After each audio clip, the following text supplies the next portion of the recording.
Good morning, students. Welcome to the next lecture. Today we are going to start chapter number 2 of 12th biology. The name of the chapter is sexual reproduction in flowering plants. That we will study about how sexual reproduction take place in the flowering plants, that is angiosperms only.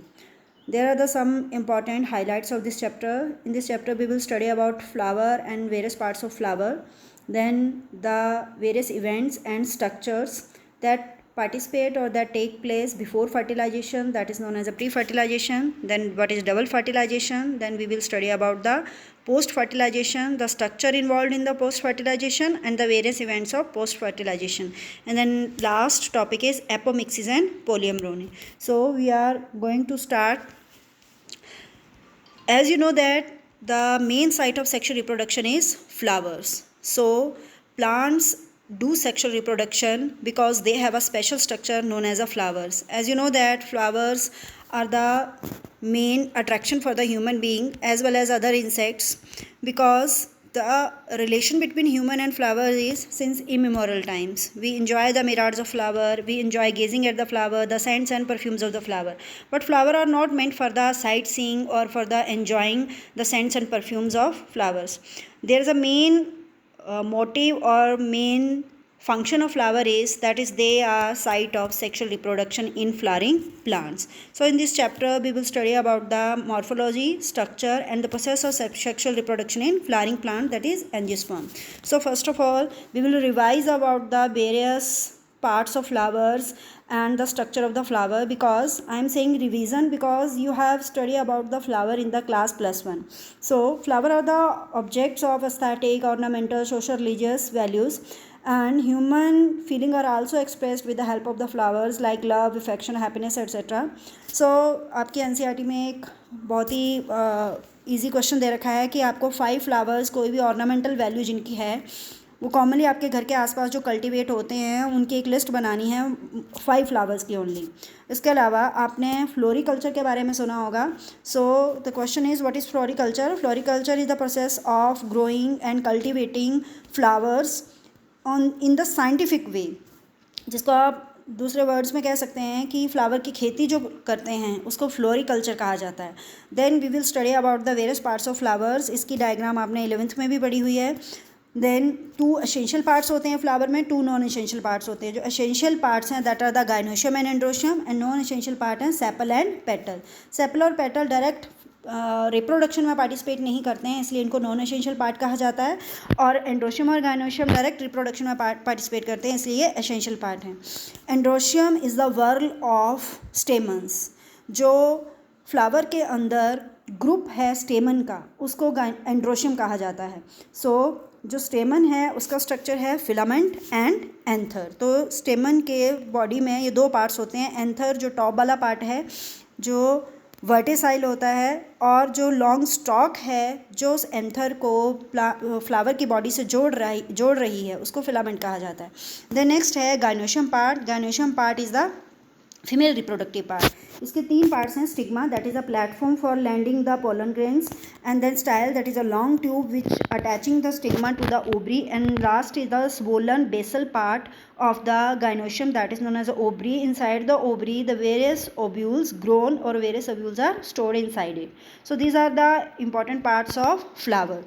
Then next we are going to start pre-fertilization events and the structure which participate in the pre-fertilization. तो sexual reproduction को 3 parts में divide कर दिया है, pre fertilization, fertilization and post fertilization. तो सबसे पहले हम स्टार्ट करने जा रहे हैं pre fertilization in flowering plants और इन एंजियोस्पर्म्स. प्लांट में जब भी फ्लावर लगना शुरू होते हैं अचानक से नहीं होता है कि अचानक से आज फ्लावर निकलना शुरू हो जाएगा. बहुत सारे हार्मोनल और स्ट्रक्चर चेंजेस होते हैं फ्लावर के अंदर, तब जाके जो है वो फ्लावर्स बनना शुरू हो जाते हैं. पहले आपने पढ़ चुका है, लास्ट चैप्टर में हमने पढ़ा कि जब सीड लगाया जाता है किसी भी पौधे का तो कुछ टाइम तक जो सीड ग्रो करता है उससे जो प्लांट तैयार होता है वो वेजिटेटिव फेज में रहता है. उसके बाद उसमें कुछ ऐसे हार्मोनल और स्ट्रक्चर चेंजेस स्टार्ट होते हैं कि उसमें फ्लावर प्राइमोडियम बनना शुरू हो जाते हैं. जो बर्ड्स हैं एपिकल बर्ड या फिर एक्सिलरी बर्ड्स, वहाँ से फ्लावर प्राइमोडियम बनना शुरू हो जाते हैं. Flower primordium are the group of meristematic structures which later on will convert into the flower. तो फ्लावर प्राइमोडियम क्या है? ग्रुप है मेरिस्टेमेटिक सेल का. जिससे बाद में फ्लावर बन जाएगा। तो सबसे पहले कुछ एक चेंजेस होने की वजह से, हार्मोनल स्ट्रक्चर चेंजेस होने की वजह से प्लांट में फ्लावर प्राइमोडियम बनते हैं। फ्लावर प्राइमोडियम उसके बाद चेंज हो जाते हैं फ्लावर बर्ड्स में, और फ्लावर बर्ड्स जब मैच्योर हो जाते हैं तो उनसे फ्लावर बनना शुरू हो जाते हैं या फ्लावर ब्लॉसम करना उनसे शुरू हो जाते हैं। एक फ्लावर को अगर देखा जाए तो हम पहले ही पढ़ चुके हैं कि उसमें 2 पार्ट्स होते हैं, मेल एंड एसेंशियल पार्ट्स की बात करें, male and female reproductive structure, androecium and gynoecium. Androecium जो है that is a whorl of stamen that represent the male reproductive organ, and gynoecium is represent the female reproductive organ.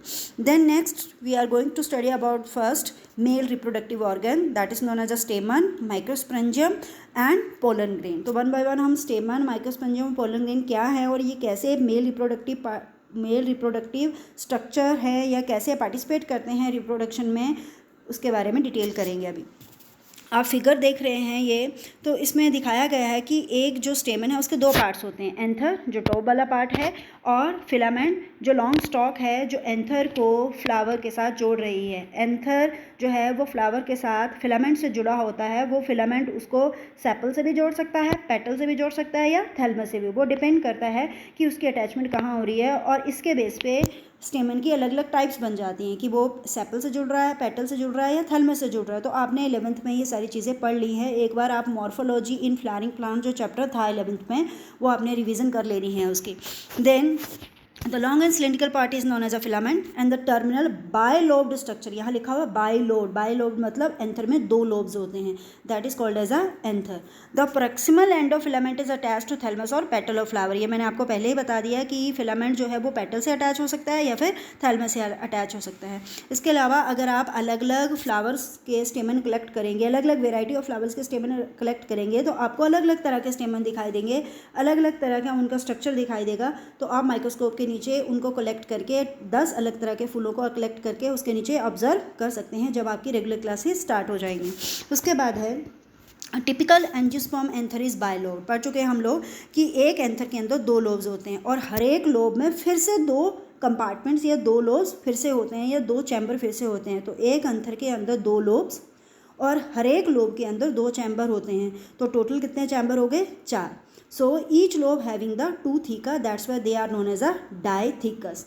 क्योंकि हर एक lobe के अंदर फिर से 2 चैम्बर है तो एंथर को डाइथिकस भी कहा जाता है। हम मोस्टली जो एंथर का स्ट्रक्चर देखना हो तो वो लॉन्गिट्यूडल सेक्शन क्लियर इसका दिखाई देता है, जैसे ये बी डायग्राम में दिखा रखा है। यहाँ आप देखिए कि इसके 2 लोब्स हैं और हर एक लोब के अंदर फिर 2 पोलन सैक बना रखे हैं, मतलब इसके 2 चैम्बर्स और हैं, एक anther lobe, second anther lobe, और हर एक लोब के अंदर फिर से 2 लोब्स या फिर से 2 चैम्बर्स। सो हम कह सकते हैं कि एंथर के अंदर टोटल 4 जो हैं, 4 जो हैं वो चैम्बर्स होते हैं एक एंथर के अंदर, जिसमें 2 लोब हैं उसमें 4 चैम्बर हैं। लेकिन कुछ एक ऐसे स्पीसीज़ हैं प्लांट्स की जिनके फ्लावर में जो एंथर होता है वो सिंगल लोब का होता है। तो अगर सिंगल लोब वाला एंथर है तो उसमें 2 चैम्बर होंगे, दैट इज़ अ 2 माइक्रोस्प्रेंजिया। और अगर उसमें 4 चैम्बर हैं, वो बाइलोब्ड एंथर है तो चैम्बर 4 हुए, तो उसमें होंगे 4 माइक्रोस्प्रेंजिया। माइक्रोस्प्रेंजिया जो हैं वो पोलन सैक्स हैं जिनके अंदर पोलन ग्रेन्स लगेंगे या जिनके अंदर स्टोर होंगे। Microsporangia further develop and become pollen sacs. They extend longitudinally along the all through the length of the anther and packed with the pollen grain. वो पूरे एंथर का जो ये पूरा लोब है उसमें पूरे में लॉन्गिट्यूडली चैम्बर होते हैं, लंबी ट्यूब की, जैसे आप बी डायग्राम में देख रहे हैं लंबी ट्यूब की तरह होते हैं ये पोलन चैम्बर या माइक्रोस्प्रेंजिया जिनके अंदर पोलन ग्रेन भरे रहते हैं। The next we are going to study about the structure of the pollen grain. We will study about TS of pollen grain. यहाँ दे रखा है, देखिए टीएस ऑफ पोलन ग्रेन की अलग अलग डायग्राम्स दे रखी हैं। So we are going to study it. जो माइक्रोस्प्रेंजिया है, sorry, then yes, structure of microsporangia. Structure of microsporangia में आप देखें कि टोटल माइक्रोस्पेंजिया जो बाय लोब्ड एंथर के अंदर होंगे वो 4 होंगे। यूनिलोब्ड के अंदर 1 लोब वाले एंथर के अंदर 2 होंगे और बाय लोब्ड वाले के अंदर 4। मोस्टली ये जो माइक्रोस्पेंजिया है that are circular in outline. इसकी 4 बॉल्स होती हैं, डायग्राम में हम देखते हैं। That is the epidermis, clear cut दिखा रखा है, then endothecium, then middle layer and last one is a tapetum layer. और उसके अंदर जो होते हैं that are the sporogenous mother cell या माइक्रोस्पोरा। माइक्रोस्पोर मदर सेल कहा जाता है या स्पोरोजेनस टिश्यू भी कहा जाता है। डायग्राम में क्लियर हो रहा है। 4 इसके चैम्बर है तो चारों में एक एक पैच कुछ सेल का किसका होगा, स्पोरोजेनस टिश्यू का, जिनसे बाद में पोलन ग्रेन बनने जा रहे हैं। बाहर वाली जो लेयर है that are the epidermis, endothecium and middle layer, they are only protective in nature, but tapetum has a special function. और आप देख रहे हैं कि टैपिटम का डायरेक्ट टच हो रहा है स्पोरोजेनस टिश्यू। स्पोरोजेनस टिश्यू वो सेल हैं बता दिए जो बाद में जाके पोलन ग्रेन बनाएंगे। तो टैपिटम जो लेयर है इसके सेल जो हैं that are the nutritive in nature. Nutritive का मतलब है ये स्पोरोजेनस टिश्यू को या पोलन ग्रेन्स को नरिशमेंट प्रोवाइड करवाएंगे। टैपिटम सेल के अंदर डेंस साइटोप्लाज्म होता है और इनमें न्यूक्लियस एक से ज़्यादा ही होते हैं। देन नेक्स्ट है जो आउटर 3 लेयर जिनके बारे में बात की, इनका एक मेन काम है प्रोटेक्शन, और साथ में ये सेकंड वर्क क्या करती हैं, dehiscence of anther to release the pollen grain. Dehiscence होता है ओपनिंग ऑफ एंथर और release of anther to release the pollen grain, कि पोलन ग्रेन का खुलना जिससे एंथर का खुलना जिससे पोलन ग्रेन बाहर रिलीज हो जाएं। देन नेक्स्ट है when anther is young group of compactly arrange homogeneous cells called sporogenous tissue, जिसके बारे में मैंने आपको बता दिया कि जो एंथर के 4 माइक्रोस्पोरेंजिया चैम्बर बने हुए हैं उनके सेंटर में कॉम्पैक्टली अरेंज होमोजेनस सेल होते हैं जिनको स्पोरोजेनस टिश्यू कहा जाता है, जो बाद में डेवलप होके या डिवीज़न करके पोलन ग्रेन्स बनाएंगे। द नेक्स्ट है microsporogenesis, the process of formation of microspores और pollen grain is known as a microsporogenesis. और जैसे यहाँ लिखा हुआ माइक्रोस्पोर, माइक्रोस्पोर मतलब पोलन ग्रेन, जेनेसिस मतलब उनकी फॉर्मेशन के प्रोसेस को माइक्रोस्पोरोजेनेसिस कहा जाता है। एंड द माइक्रोस्पोरोजेनेसिस और spores will formed from the sporogenous tissue as the anther develop. जैसे जैसे एंथर डेवलप होता जाएगा, जो स्पोरोजेनस टिश्यू हैं 4 पैच हैं, आप देख रहे हैं ये 4 पैच हैं डायग्राम में, ए डायग्राम में। इन चारों पैचेस में जितने भी स्पोरोजेनस टिश्यू हैं, जितने भी स्पोरोजेनस सेल हैं उनमें मियोटिक डिवीज़न होगी, मियोसिस डिवीज़न होगी, और एक स्पोरोजेनस सेल से 4 पोलन ग्रेन या 4 माइक्रोस्पोर बन जाएंगे। क्योंकि आपको पता है कि मियोसिस 2 बार होती है, मियोसिस 1 एंड मियोसिस 2। मियोसिस 1 में 2 सेल बनते हैं, फिर मियोसिस 2 में 2 फिर बनते हैं, तो 4 एक स्पोरोजेनस सेल से 4 माइक्रोस्पोर या 4 पोलन ग्रेन बनेंगे। क्वेश्चन है but would be the ploidy of the cell of the tetrad. तो जो टेट्राड बनेंगे, 4 पोलन ग्रेन या 4 माइक्रोस्पोर बनेंगे, that are the haploid. Then next है स्ट्रक्चर, अगर देखें हम लोग तो ये क्लोज्ड या फिर इमेच्योर माइक्रोस्पोरेंजिया का बता रखा है, जिसकी डिटेल डायग्राम बी में दिखा रखी है, और जो सी डायग्राम है दैट इज़ अ डिहिसेंस्ड माइक्रोस्पोरेंजिया और डिहिसेंस एंथर है, जिसमें पोलन ग्रेन जो है वो रिलीज हो रहे हैं बाहर की तरफ। यहाँ क्लियर कट दिखा रखा है कि बाहर एपिडर्मिस है, देन एंडोथीकम है, देन मिडल लेयर है, एंड देन लास्ट लेयर जो पोलन ग्रेन को टच कर रही है, जिसके साथ पोलन ग्रेन अटैच हो रखे हैं कहीं कहीं, that is the tapetum cell. जो एपिडर्मिस की लेयर होती है उसमें जहाँ से माइक्रोस्पोरेंजिया या जहाँ से एंथर को खुलना होता है, वहाँ के सेल आप देख रहे हैं लार्ज पिंक कलर के बना रखे हैं, ये बुलिफॉर्म सेल होते हैं जो ईजिली वाटर एब्जॉर्ब करके यहाँ से लूज़ होके खुल जाते हैं। और यहाँ पे बाकी की लेयर जो मिडल लेयर है, एंडोथीकम है, वो यहाँ पे वीक होती हैं या कम थिकनेस की होती हैं, इसलिए इस पॉइंट से जो एंथर हैं वो आसानी से खुल जाते हैं। डायग्राम में दिखा रखा है जैसे, वहीं से एक ही जगह, ये दोनों साइड में एक प्लेस में जो लेयर्स हैं वो वीक होती हैं या कम थिकनेस में होती हैं, तो वहाँ से ये एंथर लोग खुल जाते हैं। द नेक्स्ट है स्पोरोजेनस टिश्यू जो है वो माइक्रोस्पोर टेट्राड बनाता है। मियोसिस के बाद एक स्पोरोजेनस सेल से 4 माइक्रोस्पोर बनते हैं। देन हर एक माइक्रोस्पोर मदर सेल जो है that will convert into the pollen grain. 4 हैं तो 4 माइक्रोस्पोर अगर बने तो 4 ही उससे पोलन ग्रेन बन जाएंगे, और जिस माइक्रोस्पोर सेल से पोलन ग्रेन बन रहा है that is known as a microspore mother cell. कई बार पेपर में शॉर्ट फॉर्म भी आ जाती है, what do you mean by MMC, microspore mother cell. This process of formation of microspore from the pollen mother cell through the meiosis is known as a microsporogenesis. Sporogenous tissue से pollen grain बनने की process को sporogenesis कहा जाता है, और sporogenous cell को pollen mother cell भी कह सकते हैं, क्योंकि स्पोरोजेनस टिश्यू या स्पोरोजेनस सेल से ही पोलन ग्रेन बन रहा है। So the process of formation of microspore from a pollen mother cell मतलब sporogenous cell through meiosis is known as a microsporogenesis. जो माइक्रोस्पोर्स हैं वो क्लस्टर में होते हैं, cluster they are arranged in the cluster of 4 cells, that's why they are known as a microspore tetrad. क्योंकि meiosis के बाद 4 सेल बनते हैं तो वो चारों इकट्ठे रहते हैं कुछ देर के लिए।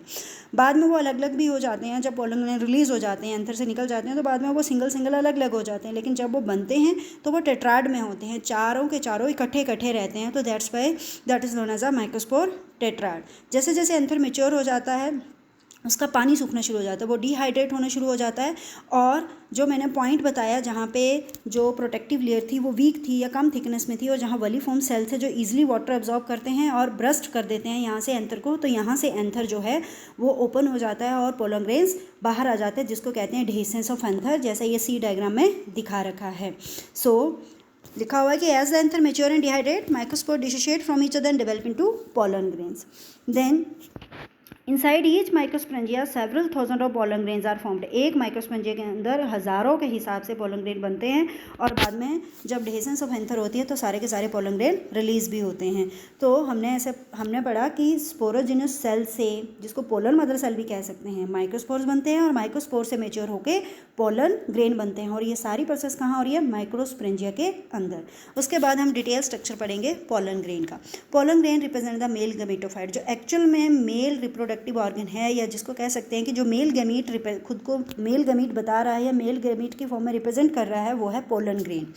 देन एग्जाम्पल आप देख सकते हैं, कई बार हिबिस्कस, आपने 11th में एक्सपेरिमेंट भी किया होगा कई बार, कि हिबिस्कस चाइना रोज़ जो है, अगर उसको टच करें या गुलाब के पौधे के जो एंथर है उनको टच करें तो हाथ में एक पीला सा मटीरियल लग जाता है, पाउडर सा लग जाता है, तो that are the pollen grains, yellowish powdery pollen grains. Then next है पोलन ग्रेन का। अगर स्ट्रक्चर देखें, डायग्राम दिखा रखी है, ABCD डायग्राम देखिए आप। पोलन ग्रेन स्फेरिकल होते हैं, इनका डायमीटर जो है 20 to 50 माइक्रोमीटर तक होता है, डबल लेयर होते हैं, आउटर लेयर को एक्साइन कहा जाता है जो स्पोरोपोलिन से बनी होती है, and this is the most resistant organic material. कई बार कॉम्पिटिटिव एग्जाम में भी पूछ लेते हैं क्वेश्चन, और आपके पेपर्स में जो नॉर्मल आपके बोर्ड एग्जाम होते हैं उनमें भी क्वेश्चन आ जाता है कि which is the most resistant organic material, that is a sporopollenin. Sporopollenin strong से स्ट्रॉन्ग एसिड, हाई से हाई टेम्परेचर को भी विथस्टैंड कर जाता है या टॉलरेट कर सकता है। कोई भी ऐसा एंजाइम नहीं बना है जो स्पोरोपोलिन को डिग्रेड कर सके। सो this is the most resistant structure in the living world. Pollen grain जो है उसमें एक जगह या दो जगह एक्साइन एब्सेंट होता है या एक्साइन वहाँ पे नहीं होती है, और उस जगह को कहा जाता है जर्म पोर, जहाँ से बाद में पोलन ग्रेन के अंदर से पोलन ट्यूब बाहर आएगी। क्योंकि पोलन ट्यूब को बाहर निकलने के लिए जगह चाहिए होती है, और पोलन ट्यूब स्पोरोपोलिन को तोड़ के बाहर नहीं आ सकती, इसलिए एक्साइन जो है एक दो जगह पोलन के ग्रेन के स्ट्रक्चर में एक दो जगह जो वो एब्सेंट होती है, वहाँ से पोलन ट्यूब बाहर आ जाती है, जिसको जर्म पोर कहा जाता है। पोलन ग्रेन जो है that are well preserved as a fossils. अगर हमें प्लांट के फॉसिल मिलते हैं तो मोस्टली प्लांट के किस पार्ट के फॉसिल मिले हैं? पोलन ग्रेन के, क्योंकि पोलन ग्रेन के चारों ओर जो स्पोरोपोलिन है वो किसी भी टेम्परेचर किसी भी कंडीशन में डिग्रेड नहीं होता है, इसलिए हमें आज भी ज़मीन के अंदर अगर दबे हुए फॉसिल मिलते हैं प्लांट्स के तो वो पोलन ग्रेन्स के आसानी से मिल जाते हैं, rather than other parts of plant, because other parts of plant does not contain sporopollenin and other parts of plants are rich in moisture and they can degrade easily. तो कई बार paper में क्वेश्चन आ भी जाता है कि why we get the fossils of pollen grains only. So pollen grains are well preserved as a fossils because of presence of sporopollen। जो pollen grain की एक्साइन लेयर है उसमें अलग अलग पैटर्न होते हैं, अलग अलग डिज़ाइन होते हैं अलग अलग स्पीसीज़ के पोलन ग्रेन्स में। मान लो रोज़ के जो पोलन ग्रेन है उसके जो एक्साइन लेयर है उसके डिज़ाइन और पैटर्न अलग होगा, चाइना रोज़ का अलग होगा, तो इसके बेस पे, इस डिज़ाइन और पैटर्न के बेस पे हम किसी के भी पोलन ग्रेन की पहचान कर सकते हैं कि ये पोलन ग्रेन कौन सी स्पीसीज़ को बिलोंग करता है। द नेक्स्ट है intine layer. Intine is the inner layer of the pollen grain. ये थिन होती है, कॉन्टिन्यूस लेयर मतलब इसमें कहीं पे भी एब्सेंट नहीं होती, कॉन्टिन्यूस लेयर होती है। जैसे एक्साइन कहीं कहीं एब्सेंट थी वहाँ से पोलन ट्यूब बाहर आएगी, और जहाँ वो एब्सेंट थी उसको जर्म पोर कहा जाता था, लेकिन इंटाइन कहीं पे एब्सेंट नहीं होती, ये कॉन्टिन्यूस होती है पूरी पोलन ग्रेन के चारों ओर, और ये सेलुलोज और पैक्टिन से बनी हुई है। देन नेक्स्ट है cytoplasm of pollen grain is surrounded by plasma membrane. फिर इंटाइन के अंदर प्लाज्मा मेम्ब्रेन होती है। देन पोलन ग्रेन का ये तो था बाहर से प्रोटेक्टिव लेयर। अब इंटरनल स्ट्रक्चर अगर देखा जाए तो पोलन ग्रेन जब मेच्योर हो जाता है तो उसमें दो सेल बन जाते हैं, एक वेजिटेटिव सेल जो बड़ा होता है और एक जर्नेटिव सेल जो स्मॉल होता है, जैसे बी डायग्राम में दिखा रखा है। एक्चुअल में वेजिटेटिव सेल के न्यूक्लियस में ही डिवीज़न होती है, तो एक साइड बड़ा न्यूक्लियस चला जाता है, एक साइड छोटा चला जाता है, और बीच में एक वॉल बन जाती है वेजिटेटिव सेल के बीच में, जहाँ पे छोटे वाला न्यूक्लियस चला जाता है स्मॉल वाला, और वो जर्नेटिव सेल बन जाता है, और बड़े वाला जो हिस्सा है वो वेजिटेटिव रह जाता है। जो वेजिटेटिव सेल इज़ बिगर, उसमें ज़्यादा ज़्यादा फूड मटेरियल है, उसका न्यूक्लियस जो है वो इरेगुलर शेप का होता है, जेनेटिव सेल स्मॉल होता है और जेनेटिव सेल वेजिटेटिव सेल के बीच में ही फ्लॉट करता रहता है और ये स्पिंडल शेप होता है। Generative cell is always spindle shape with dense cytoplasm and the small nucleus. जो 60% पोलन ग्रेन्स हैं, जो 60% एंजियोस्पर्म हैं, उनमें पोलन ग्रेन इस 2 सेल स्टेज में रिलीज़ हो जाते हैं एंथर से। लेकिन जो बचे 40% स्पीसीज बची, उनमें पोलन ग्रेन 3 सेल स्टेज में रिलीज़ होता है, जिसमें एक वेजिटेटिव सेल और जर्नेटिव सेल की डिवीज़न होने के बाद फिर से 2 मेल गमीट बन चुके होते हैं, तो वो होगी 3 सेल स्टेज। जो बी डायग्राम आप देख रहे हैं उसमें 2 सेल स्टेज है, एक वेजिटेटिव सेल है और एक जर्नेटिव सेल है। 3 सेल स्टेज में क्या होता है, जर्नेटिव सेल में फिर से डिवीज़न हो जाती है, उसका न्यूक्लियस फिर से डिवाइड कर जाता है, जर्नेटिव सेल फिर से डिवाइड कर चुका होता है और जर्नेटिव सेल के 2 सेल बन जाते हैं, 2 मेल गमीट बन जाते हैं। लेकिन ये तीनों के तीनों अब भी पोलन ग्रेन की इंटाइन और एक्साइन वॉल के अंदर ही बंद होते हैं। तो एक वेजिटेटिव सेल हो गया और 2 मेल गमीट हो गए, तो वो 3 सेल स्टेज होती है। 40% एंजियोस्पर्म में पोलन ग्रेन जो है इस 3 सेल स्टेज में रिलीज होते हैं। पोलन ग्रेन जो है that cause severe allergy and bronchial affliction or bronchial infection in many peoples because they cause chronic respiratory disorder। जो रेस्पिरेटरी सिस्टम है उसमें वो एलर्जी या फिर इन्फेक्शन कर देते हैं पोलन ग्रेन्स, और जो डिसऑर्डर्स हैं that are the asthma, bronchitis etcetera. जो मेनली कैरेट ग्रास है जिसका बोटेनिकल नेम है पैरेंथियम, ये बहुत एलर्जिक है। वीट के साथ जो है वो इम्पोर्ट होके आ गया, फॉरेन से जब वीट लाई गई हमारे इंडिया में तो उसके साथ इसके सीड भी आ गया, और अब ये बहुत सारी जो है that are the cause of the pollen allergy, बहुत सारे लोगों में एलर्जी कॉज करता है इंडिया में। पोलन ग्रेन जो है वो हार्मफुल ही नहीं है ह्यूमन बीइंग के लिए, दैट आर यूजफुल आल्सो। बहुत सारे लोग पोलन ग्रेन को एज अ न्यूट्रिशन यूज़ करते हैं। Pollen grain are rich in nutrients, और रिसेंट ईयर में एक फैशन बन गया है कि लोग पोलन टैबलेट्स लेते हैं as a food supplement because they are rich in the various type of the nutrients. Western country में इनकी टैबलेट्स ली जाती हैं पोलन प्रोडक्ट्स की, या सिर्फ ली जाती हैं। पोलन कंजप्शन जो है वो ऐसा क्लेम किया गया है कि जो रेस हॉर्सेज हैं या एथलीट्स इनको लेते हैं तो उनकी बॉडी की जो पावर है या उनकी बॉडी की जो काम करने की एफिशिएंसी है वो बढ़ जाती है। So it is nutritive also. बहुत सारे मार्केट में पोलन प्रोडक्ट्स आते हैं, पोलन क्रीम्स में यूज़ किया जाता है, लोशंस में यूज़ किया जाता है। देन नेक्स्ट है when once they are shed, pollen grains have to land on the stigma before they lose viability। जब पोलन ग्रेन एक बार रिलीज़ हो गया एंथर से, उसके बाद वो उसकी डेथ होने से पहले उसको अगर वो स्टिग्मा पे लैंड कर जाता है तब तो वो पोलन ग्रेन जो है वो फीमेल रिप्रोडक्टिव ऑर्गन के साथ या ओव्यूल के साथ फ्यूज़ हो जाएगा। लेकिन अगर उसकी डेथ पहले ही हो जाती है तो वो पोलन ग्रेन वेस्ट होता है। तो हर एक पोलन ग्रेन की बायोबिलिटी का मीनिंग है उसका लाइफ पीरियड, उसका सर्वाइविंग पीरियड वेरी करता है। किसी का 1 दिन का होता है, किसी का कई महीनों का होता है, वो डिपेंड करता है प्लांट की स्पीसीज़ के बेस पर। देन लिखा हुआ the period for which pollen grain remain viable is highly variable. कुछ एक में ये जो है वो 30 मिनट्स का होता है, जैसे रोज़ में ये 30 मिनट्स का होता है, जैसे रोजेसी लिग्नेसी इनमें 30 मिनट्स का होता है। और कुछ एक जो हैं वो जो पोलन ग्रेन्स हैं राइस और वीट में, उसमें 30 मिनट का ही सर्वाइविंग पीरियड होता है। लेकिन रोजेसी, लेग्युमिनेसी और सोलेनेसी फैमिलीज़ के जो प्लांट्स हैं उनमें इसका सर्वाइविंग पीरियड या वायबिलिटी पीरियड कुछ एक महीनों का होता है। और जो सर्वाइविंग पीरियड है वो डिपेंड करता है टेम्परेचर और ह्यूमिडिटी, उसको बाहर कैसा इन्वायरमेंट मिल रहा है। फेवरेबल इन्वायरमेंट मिल रहा है तो उसकी वायबिलिटी पीरियड थोड़ी एक्सटेंड हो जाती है। जैसे ही वो रिलीज़ हुआ और अनफेवरेबल इन्वायरमेंट मिला तो वो उसकी डेथ जल्दी हो जाती है। पोलन ग्रेन को स्टोर भी करके रखा जाता है, बहुत कई सालों तक हम उसको स्टोर करके रख सकते हैं at the liquid nitrogen temperature -196। और जहाँ पे पोलन ग्रेन को स्टोर करके रखा जाता है लिक्विड नाइट्रोजन में या निकल नाइट्रोजन के टेम्परेचर पर, उन जगहों को कहा जाता है पोलन बैंक। जैसे सीड बैंक होते हैं जहाँ पे सीड्स को रखा जाता है स्टोर करके, that is the seed bank. जहाँ पोलन ग्रेन्स को रखा जाता है वहाँ उनको पोलन बैंक कहेंगे। और वहाँ से पोलन ग्रेन को यूज़ करके हम कोई भी इम्प्रूव्ड वेराइटी ऑफ प्लांट्स बना सकते हैं, या क्रॉप ब्रीडिंग प्रोग्राम्स में वहाँ से अच्छी क्वालिटी के पोलन ग्रेन्स लेके उनको यूज़ कर सकते हैं। आपके लिए एक असाइनमेंट है कि पोलन ग्रेन से हम कौन कौन से प्रोडक्ट मार्केट में अवेलेबल है या कहाँ कहाँ पोलन ग्रेन का यूज़ होता है। आपने ये क्वेश्चन सॉल्व करना है या फिर उन प्रोडक्ट्स के नाम लिखने हैं जो हम पोलन ग्रेन से बनाते हैं। नेक्स्ट है आपने जो 3 सेल स्टेज है पोलन ग्रेन की उसकी स्ट्रक्चर बनाना है। देन एक्साइन का जो सबसे रेजिस्टेंट पार्ट है स्पोरोपोलिन, वो किससे बना होता है, उसमें ऐसी क्या मटेरियल है कि स्पोरोपोलिन इतना रेजिस्टेंट हो चुका है या इतना रेजिस्टेंट है, वो आपने सर्च करना है कि स्पोरोपोलिन किससे मिलके बना हुआ है। ये भी आपके लिए एक असाइनमेंट है। देन नेक्स्ट है, आपने इस डायग्राम की प्रैक्टिस करनी है, द डायग्राम ऑफ माइक्रोस्पोरेंजियम, एक क्लोज्ड माइक्रोस्पोरेंजियम की और एक डेहिसेंस्ड माइक्रोस्पोरेंजियम की, या डेहिसेंस्ड रिलीज्ड जिसमें से पोलन ग्रेन रिलीज हो चुके हैं। ये डायग्राम आपने प्रैक्टिस करनी है।